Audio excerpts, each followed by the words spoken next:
In 2021, I was in high school when I got into my very first relationship. So the girl I met through mutual friends. So she was pretty much a friend of my friend. And she seemed cool. So, we started texting. We didn't really talk face to face because we lived very far apart from each other. It's about a 30-minute drive separating both of us. And both of our schools were in completely different parts of my state, which is Sydney. So the day I met her was on a weekend and we were hanging out with our entire friend group. So all of our mutual friends were there and we pretty much had lunch together and it was pretty chill. And our mutual friends purposely left both of us alone on purpose just so that us two can talk and get to know each other because it was our first time meeting. Eventually a few weeks go by and we started going on dates. These dates were pretty fun. We went to the city, we went pretty much everywhere in Sydney and ate food, watched movies, etc. The typical high school dating type of thing. And this went on for about 3 to 4 more months. Throughout these few months, I remember texting and FaceTiming her almost every day. Every night, I would either do schoolwork or watch YouTube or something like that and have her on FaceTime on my desk. So I would watch YouTube and have her on FaceTime at the same time. And it was a very typical type of long distance, medium distance relationship. But the problem was that both of us weren't the best at communicating. Because back then I was in high school and I just turned 17 then and I had a ton of insecurities. And it was the same with her. I mean, it's common sense that in a relationship you should communicate, especially when you're dating, but it's easy to say but it's hard to do. Because both of us had issues that none of us were willing to talk and raise about it. But then I eventually asked her to be my girl. So we went on a date one day and we were sitting together. It was in a pretty empty park near a shopping center. It was around Valentine's Day, so I got her gifts, she got me gifts, so I thought it was the perfect time to ask her to be my girl, and I did. And I have to say, looking back, it was kind of an act of desperation. I was pretty desperate to, get into my first relationship out of curiosity just to know what it's like, but at the same time, get to know someone on a deeper level. So I kind of forced myself to like her a bit, which is really sad when you think about it. Because back then I didn't really like her for being her. And the thing is, at that time when I wanted to ask her out, I was kind of losing interest, if I'm being honest with myself. And this was my big mistake. It only took a week later when she broke up with me through text messages. She told me she wanted to focus on herself and etc. because she was having trouble with communicating and all that stuff. I don't want to get too deep into it, but basically she just broke up with me because she wanted to go our separate ways because our relationship wasn't really aligned. And as an insecure high school student who just wanted someone to be close with, obviously that broke me a lot because I've spent so many years pushing people away and trying to figure out my way through life and sort of look for more meaning. And I saw that opportunity to find more purpose by getting into a relationship with someone. As a few months more passed by, I never really healed from this. I did a lot of weightlifting. I started going to the gym with my friends every now and then. I started training and lifting dumbbells at home a lot, doing a lot of calisthenics, focusing on my fitness journey. This was also when I started, chasing that aesthetic physique that I've always wanted. So I kind of followed that culture and it did help with my healing process, but it didn't really recover me from my mental demons. I still had this desire to be in a relationship because I felt so lonely all the damn time, And I don't think the gym or, physical exercises can really fix that desire inside of us. And ever since then, I kind of fell down into a deeper and deeper rabbit hole as time went by. That was my final year in high school, and it didn't take long for me to get into really bad addictions, all of these sins, a negative toxic mindset, connecting with multiple girls through dating apps, chatting to tons and tons of girls online at the same time, just swiping my life away through these apps every single day. It didn't take long for all of this to get sexual. By the end of my high school graduation, I already have lost my virginity. I've already had sex with someone. And this kind of kept going over the next year. Now at this point, the year is 2023 when I first got into university. That year was kind of a turning point for me because that was when I started my businesses and I started creating a lot of content. So I got into the whole social media marketing, dropshipping, grew a clothing brand, digital marketing, entrepreneurship, and all that type of stuff. So obviously I became a lot more busy, life became busy, more interesting. I began working on myself a lot more other than, exercising and stuff. I started doing journaling, meditating, praying, reading the Bible. Everything was great. At least it seemed great. Because my desire to get a girlfriend never really disappeared. It was such a deep struggle that I can't control. I really couldn't control it.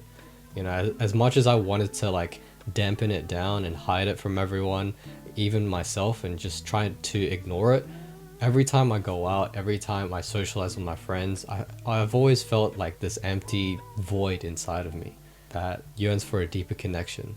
Now let's fast forward to October of 2024, which is pretty much this month. Very recently, I started studying the Bible every single morning. And not just reading and taking notes, I mean like dissecting into my favorite verses and taking as many notes as I possibly can. So right now I'm really committed to dissecting every single word from the Bible, the Word of God. And I came across a very important lesson from Psalms. It was actually from chapter 16 of Psalms, and it is verse 8 to 11. I have set the Lord always before me. Because he is at my right hand, I shall not be moved. Therefore my heart is glad and my glory rejoiceth. My flesh also shall rest in hope. Thou wilt shew me the path of life. In thy presence is fullness of joy, and thy right hand there are pleasures forevermore. So what do these verses mean? In verse 8, it says, I have set the Lord always before me, which pretty much says to always keep God close to you. Whatever relationship you have with God right now, you have to have a deeper connection compared to your relationship with yourself.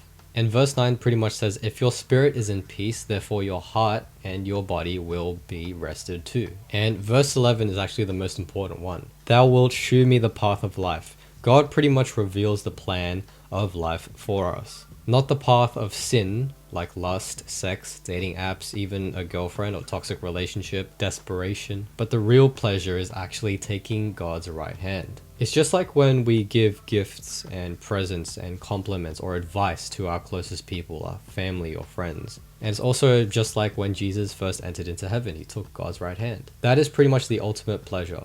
That is eternal peace. That is eternal happiness. So now I'm slowly learning to trust God with my life, to keep his purpose and faith close to my heart. Because this has always encouraged me whenever I just felt really lonely. I always have these conversations with him, just opening up. I usually ask a lot of questions to him, like, why do I feel this way? Is a girlfriend really what I need right now? Should I focus on myself, or should I go out there and find someone? And honestly, before I read these verses like really deeply, it never really led to any solid answer.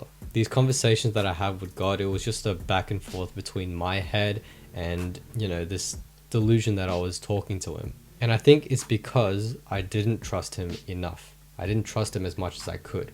I think the act of trusting God is really just surrendering, giving it up, And for me, I didn't go all in on Jesus yet. Looking back and actually thinking about it, I still doubted his ability to give me the woman I needed. And that was the problem. Because, he can do whatever he wants, right? He's God.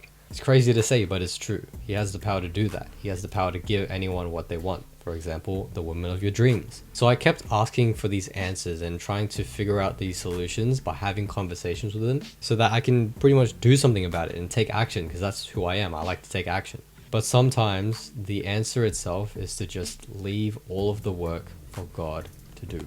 This is why I'm sort of giving up on finding a girlfriend. I'm not saying it's over for me forever. I'm not gonna live by myself for the rest of my life. Obviously I want a wife, I want a family, but the more I study the Bible, the more I am at peace with myself. And the more I realize, like, do I actually need a girl right now? It might be what I want. It might be what I desire, but is it what I need?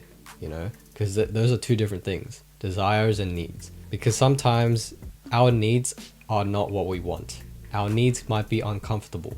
So now I'm giving up my trust to God to make me a better person, to become someone who's loving and kind and positive all the time. And another one is approachable, because I've never really been approachable. I've always walked around with a resting bitch face all my life in high school, right? And still today in uni. I was always introverted and pushing people away, like I said earlier.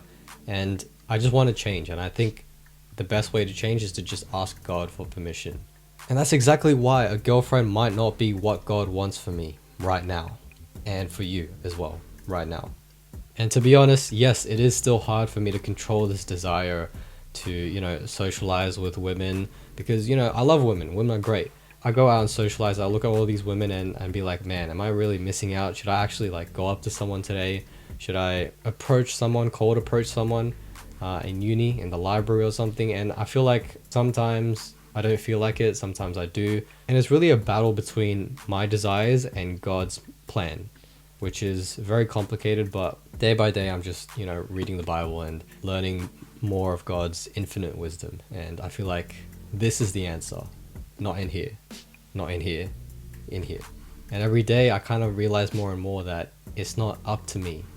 It's not up to me to decide when I should have a girlfriend. It's not up to me to go on this mission to find a significant other. It ain't up to me. It's up to him, the man above, boss man. So if you're 16 to 25 years old, looking for a purpose in life, building a relationship with God, working on your mind, body, and spirit, then the first link below will take you to my exclusive community. It's a place where young people like you and I can get closer to God, gain his wisdom through the Bible, make friends, create cinematic content, and grow an authentic personal brand as followers of Jesus. So God bless you. Thank you for watching, and I'll see you tomorrow.